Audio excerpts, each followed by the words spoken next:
Hello everyone, welcome to my channel the critical inquiry.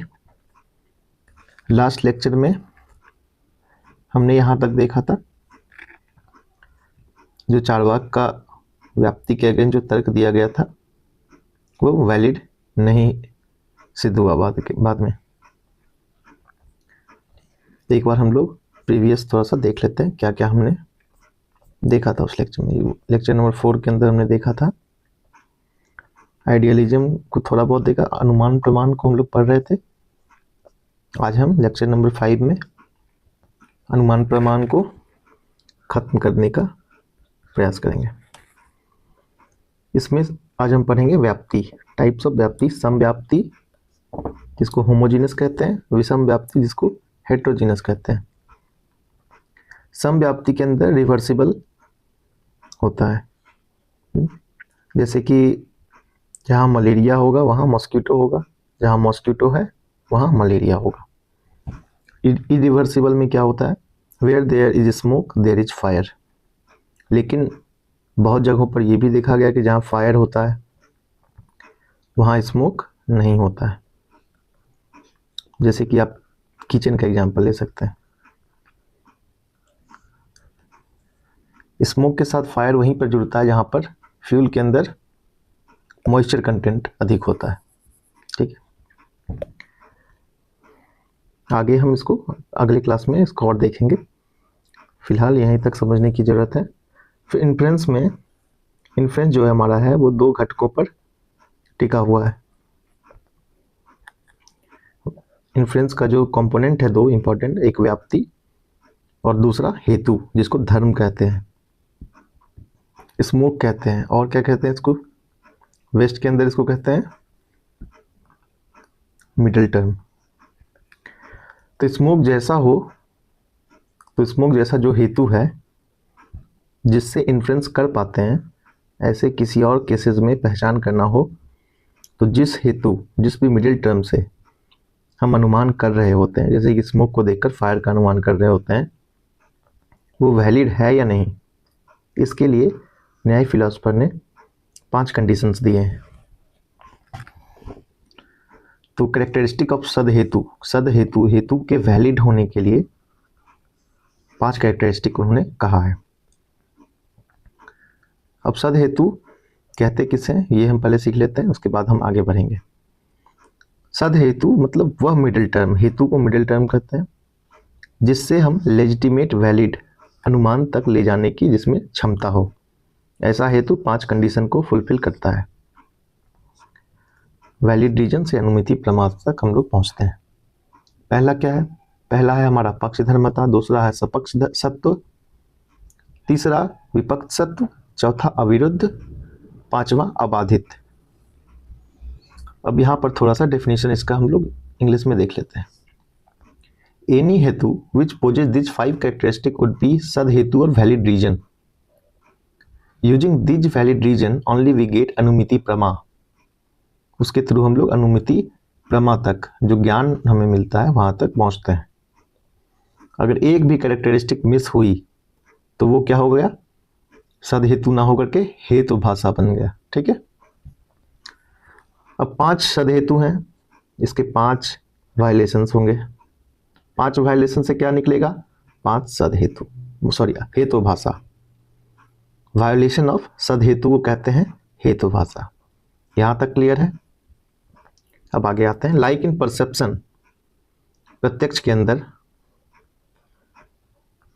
हमने देखा कि किस तरीके से इरोनियस था, वहां पर क्या हुआ, ख्याति, एरर, भ्रम की स्थिति उत्पन्न हुई, इल्यूजन आया।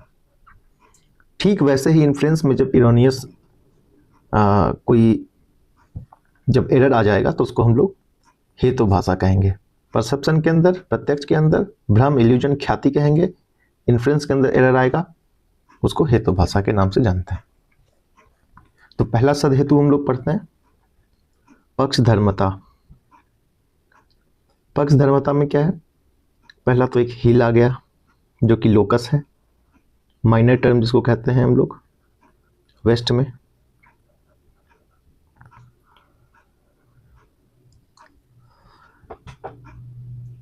वेस्टर्न टर्मिनोलॉजी के अंदर इंग्लिश में रीजन कहेंगे। मिडिल टर्म किसको कहते हैं? हेतु, धर्म, जो कि स्मोक है। माइनर टर्म हम लोग किसको कहेंगे? हिल को। कहाँ है स्मोक? हम लोग कहाँ देखते हैं? हिल के अंदर देखते हैं। ठीक है, जो प्लेस जो है, लोकस जो है, उसको माइनर टर्म, जिसको देख कर अनुमान करते हैं फायर का, स्मोक, वो है धर्म। हेतु कहते हैं उसको, स्मोक कहते हैं। अब पक्ष क्या है? पक्ष तो माइनर टर्म हमने देख लिया। अब साध्य क्या होता है? फायर, मेजर टर्म फायर को कहते हैं। तो ये चीज़ें याद रखनी है, क्योंकि इस पर ही पूरा इन्फ्रेंस बेस्ड है न्याय फिलॉसफी का। अब एरर में हम लोग देख लेते हैं। परसेप्शन में एरर हुआ तो ख्याति कहलाई, अनुमान में एरर हुआ तो हेतु भाषा कहलाई। यहाँ तक क्लियर है? अब आगे बढ़ते हैं। स्मोक कहाँ कहाँ देखा गया? किचन में भी देख सकते हैं, जहाँ पर चूल्हे पे खाना अगर बन रहा है, जहाँ पर एलपीजी गैस का इस्तेमाल नहीं हो रहा है, तो वहाँ पर आप स्मोक देखने को मिलेगा। दूसरा देख रहे हैं हिल पे। अब धर्म क्या है? ये हो गया आपका पक्ष। पक्ष क्या हो गया इस केस में? किचन हो गया, हिल भी हो गया। धर्म फ्लावर हो गया, स्काई हो गया। ठीक है, जैसे कि धर्म हो गया आपका फ्लावर, और पक्ष क्या हो गया आपका? स्काई। तो क्या फ्लावर कभी स्काई में मिलता है? तो ये आपका हो गया एरर। अब देखिए कि पक्ष धर्मता कहती है कि ऐसे पक्ष और धर्म को ही माना जाए जो साथ रह सकते हैं, लेकिन फ्लावर और स्काई का कोई रिलेशन नहीं है। फ्लावर को स्काई में कभी देखा नहीं गया है किसी के द्वारा। तो ये वायलेशन ऑफ रूल ऑफ पक्ष धर्मता। There must be real relationship. देखिए वेस्ट और इंडियन में यही अंतर है कि वेस्ट में सिर्फ लैंग्वेज पे वो फोकस करते हैं, लेकिन इंडियन फिलॉसफी के अंदर लैंग्वेज प्लस रियलिटी दोनों पे फोकस किया जाता है। इसलिए जो सिलोगिज्म आपको पढ़ते हैं रीजनिंग के अंदर, वो और कहीं से नहीं, मतलब हम लोग जनरली वो वेस्ट वाला सिलोगिज्म पढ़ते हैं। कुछ हाथी घोड़े हैं तो कुछ ऑल मेंस आर डॉग, इस टाइप से पढ़ लेते हैं, उसमें कोई रियलिटी नहीं होती है। लेकिन जब सिलोगिज्म को हम इंडिया के टर्म में इंडिया के पर्सपेक्टिव से देखेंगे, तो वैसे जो सेंटेंस है उसको वैलिड नहीं माना जाता है। यहाँ पर शुद्धता को बहुत मायने दिया जाता है। अब दूसरा जो सदहेतु पढ़ेंगे वो क्या है? सपक्ष सत्व। स्मोक जो हेतु है, ऐसा धुआं अगर सिर्फ हिल पर पाया जाए तो इन्फ्रेंस नहीं कर सकते, नॉट वैलिड इन्फ्रेंस, क्योंकि तब स्मोक जो है वो वैलिड हेतु नहीं होगा। कोई हेतु केवल एक जगह पर पाया जाए तो अनुमान नहीं हो सकता है। अब आगे देखते हैं कि स्मोक एंड फायर के पाए जाने के लिए बहुत सारे एग्जाम्पल्स होने चाहिए, यही सपक्ष सत्व कहता है। इनके ढेर सारे पक्ष होने चाहिए। स्मोक हेतु अन्य पक्षों में भी पाया जाना चाहिए। पक्ष मतलब क्या हुआ? Locus. For example hill, for example kitchen, उसको हम लोग सपक्ष सत्व कहेंगे। अगर इसका उल्लंघन होगा तो क्या होगा? हेतु भाषा होता है, एरर जब भी आता है इन्फ्रेंस के अंदर। ठीक है, आगे हम इसको और डिटेल में पढ़ेंगे, फिलहाल इसका हम ओवरव्यू एक देख रहे हैं। फिर तीसरा हम क्या पढ़ते हैं? विपक्ष सत्व। इस तरह के जो मिडिल टर्म जो है, जो स्मोक है, जो हेतु है, इसको ऐसी जगह पर नहीं पाया जाना चाहिए जहां साध्य फायर, जो कि साध्य जिसको कहते हैं, वो नहीं रह सकता। For example fire in water. दोनों अपोजिट है एक दूसरे की जगहों पर, मतलब एक साथ दोनों नहीं पाए जाते हैं, इसको विपक्ष सत्व कहते हैं, नहीं पाया जाना चाहिए। हेतु और साध्य, हेतु क्या हो गया? स्मोक हो गया, साध्य क्या हो गया? फायर हो गया, का संबंध होता है और इनके बीच व्याप्ति होती है। पक्ष धर्मता, ऐसे पक्ष और धर्म को ही मानेंगे जो साथ रह सकता है। ये हमने पढ़ा था, फ्लावर इसका एक साथ नहीं रहते। अब जहाँ जहाँ आग वहाँ वहाँ स्मोक रहना चाहिए। जहाँ साध्य रह सकता है वो हो गया सपक्ष सत्व, जहाँ फायर नहीं रह सकता वहाँ स्मोक भी नहीं रहेगा, इसको कहेंगे विपक्ष सत्व। जहाँ मेजर टर्म रहता है उन सभी जगहों पर साध्य मिडिल टर्म हेतु रहेगा इसको सपक्ष कहेंगे। यहाँ भी देखिए इसी का रिपीटेशन है ये। जहाँ जहाँ मेजर टर्म नहीं रहता है वहाँ मिडिल टर्म कहीं ना रहे, इसको विपक्षत्व कहते हैं। यहाँ पर इसको पॉइंट आउट कर देता हूँ। अब आगे हम देखते हैं बढ़ के। सभी पक्षों में रहने की क्षमता हो, पाए जाने की क्षमता हो। पक्ष क्या हो गया? Locus, place. ऐसे सभी पक्षों में रहने की क्षमता हो जहाँ साध्य रह सके, ऐसे सभी पक्षों में वह एब्सेंट रहे जहाँ साध्य ना हो। विपक्ष हो गया, सपक्ष हो गया।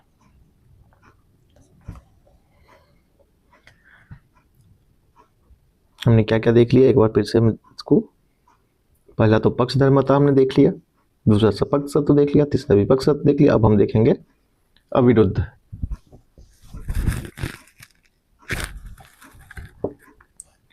अविरुद्ध में हम देखते हैं हेतु जो कि स्मोक मिडिल टर्म ऐसा नहीं होना चाहिए कि वो प्रूव करना चाहिए, मतलब कि जो प्रूफ करना चाहिए उसका उल्टा प्रूफ कर दे। एग्जाम्पल के तौर पे इसको देखते हैं। If something is produced then it must not be eternal. जो प्रोड्यूस हो सकता है वो इटर्नल नहीं होना चाहिए। अगर ऐसा हेतु आप चुनते हैं जिससे साध्य का अपोजिट प्रूव होने लगे, एग्जाम्पल मतलब हेतु अविरुद्ध होना चाहिए। एग्जाम्पल के तौर पे हम देखते हैं कि word is eternal as it is not produced. ठीक है, तो इसका अपोजिट हम देखते हैं, word is eternal as it is produced. कभी भी साध्य का उल्टा प्रूव ना कर दे। पांचवा हम देखेंगे अबाधित। ऐसा हेतु नहीं होना चाहिए, हेतु मतलब हमेशा स्मोक समझिए, मिडिल टर्म समझिए।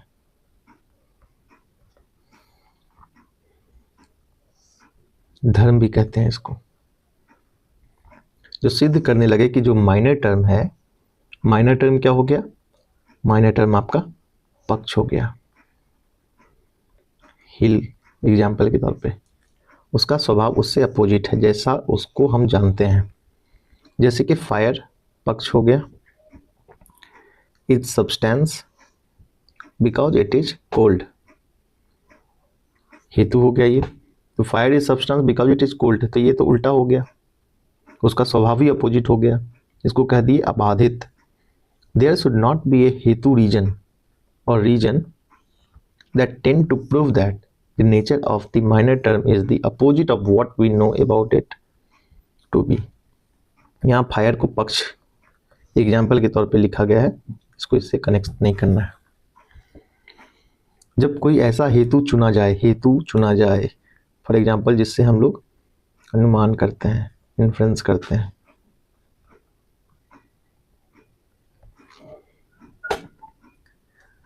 ऐसा हेतु चुना जाए किसी साध्य को सिद्ध करने के लिए जिस हेतु का जिस पक्ष के साथ संबंध है वो प्रत्यक्ष से खंडित हो जाए, बाधित हो जाए, वह बाधित हेतु कहलाता है और इससे अनुमान नहीं हो सकता है। इन्फ्रेंस के लिए अबाधित हेतु होना चाहिए। फायर को कभी भी कोल्ड नहीं होना चाहिए, ये हमेशा वार्म रहेगा। ठीक है, अगर कोई कह दे कि फायर कोल्ड है, ठीक है, आप आग के सामने बैठोगे आपको गर्मी लगने लगेगी, वहीं पे भी खंडित हो जाता है। बहुत ईजी है, थोड़ा सा कंफ्यूजिंग है, लेकिन एक दो बार देखने के बाद ये दिमाग में बैठ जाएगा। एक बार हम लोग इसको रिवाइज कर लेते हैं। पक्ष धर्मता क्या हुआ? हिल इज फायरी, हिल क्या हो गया? लोकस हो गया, माइनर टर्म। फायरी क्या हो गया? साध्य, major term. Because there is smoke in the hill, smoke क्या हो गया? हेतु हो गया। इसको मिडिल टर्म भी कहते हैं। मिडिल टर्म मेजर टर्म हो गया, जो आपका कंक्लूजन हो गया कि फायर भाई जो हिल में अनुमान करते हैं उसको मिडिल टर्म कह देते हैं, हेतु धर्म कह लेते हैं। हिल को लोकस या माइनर टर्म कहते हैं।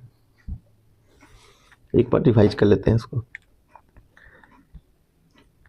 स्काई लोटस इज फ्रेग्रेंट, ठीक है, स्काई क्या हो गया? Locus, minor term. फ्रेग्रेंट क्या हो गया? Major term. Because it is lotus, ठीक है, मिडिल टर्म हो गया ये। अब देखिए कि फ्लावर क्या स्काई में पाया जाता है, तो नहीं पाया जाता है। माइनर टर्म और मिडिल टर्म जो है रिलेशन जो है वो वैलिड ही नहीं है, ये इनवैलिड हो गया पक्षधर्मता। Not used for influence, not सदहेतु, ये कहलाया हेतु भाषा। फॉर बीइंग सदहेतु it must be abide by the rule of पक्षधर्मता।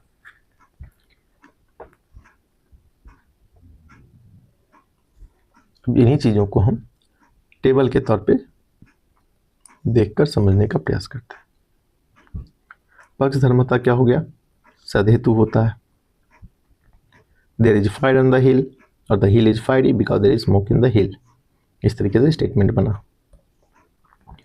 कहीं अगर इसका उल्लंघन हो गया तो इसको असिद्ध हेतु भाषा कहेंगे। Sky is fragrant because it is lotus, ये तो गलत हो गया, तो ये असिद्ध हेतुभाष हो गया, पहला हेतुभाष ये हो गया। अनुमान लिखने के 3 तरीके हैं। हिल इज फायरी, जहां पर हिल हो गया माइनर, फायरी हो गया आपका मेजर टर्म। अब दूसरा स्टेटमेंट देखिए, because there is smoke on the hill, smoke क्या हुआ, हेतु हो गया। पहला तो ये टर्म है।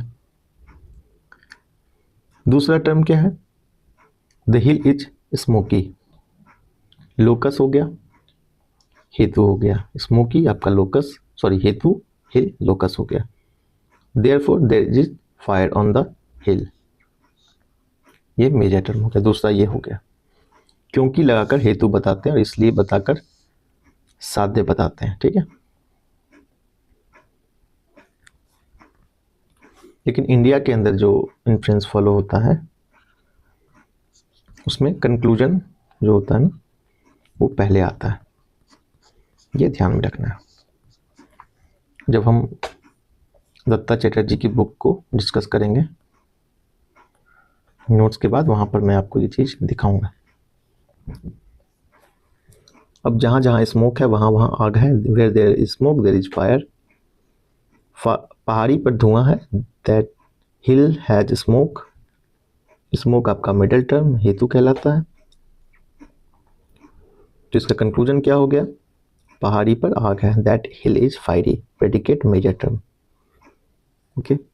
दूसरा हो गया आपका सपक्त सत्व, समान जगहों पर होना, हेतु को समानानुकूल दशाओं में होना चाहिए। Middle term must be present in those locuses और minor term where major term is present. Middle term क्या हो गया, स्मोक,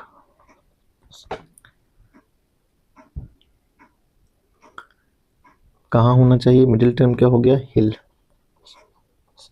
फायर, की रिलेशन बनता है। इसके उल्लंघन से क्या बनता है, अनैकांतिक और सव्यभिचार हेतु भाषा। इसके उल्लंघन से ये हेतु भाषा निकल कर आई।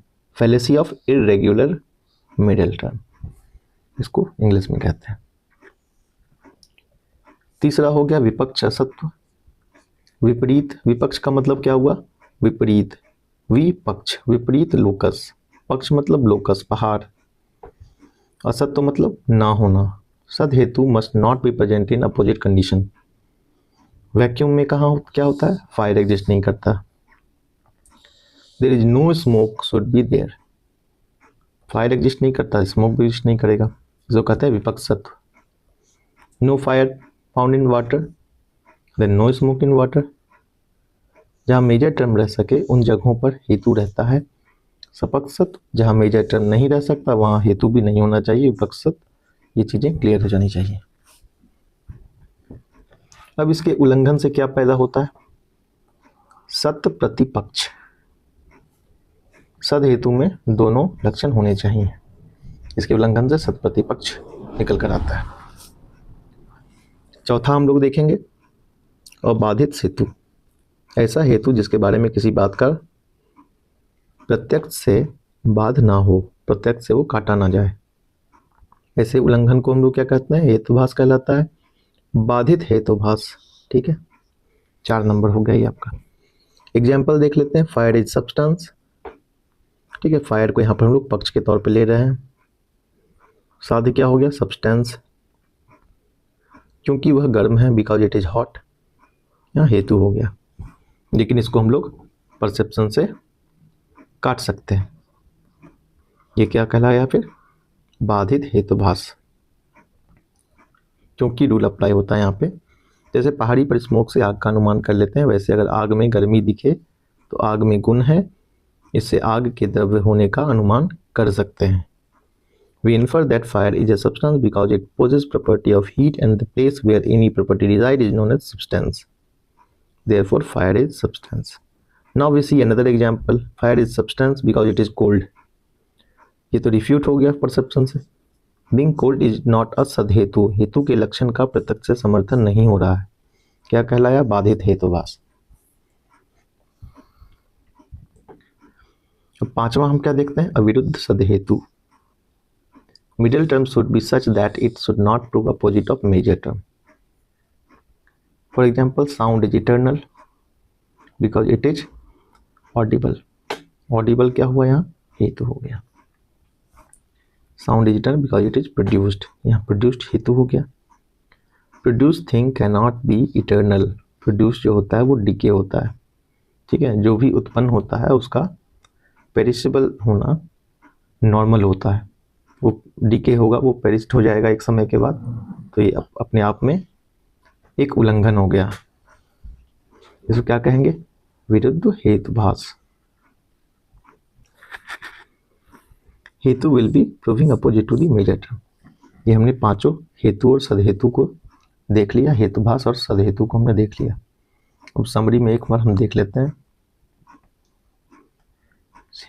हेतुभास कहते हैं किसको? वेयर हेतु does not possess any 5 characteristics which are necessary for sadhetu. Where hetu is not real, it is merely appearing as real, then that particular hetu leads us towards hetubhas.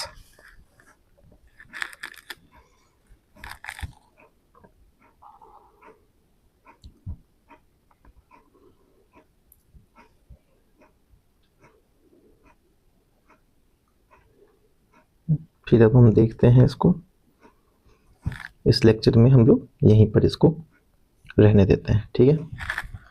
Lecture को लंबा नहीं करेंगे। Lecture number 6 में इसके आगे हम लोग देखेंगे, ठीक है। Thank you for watching.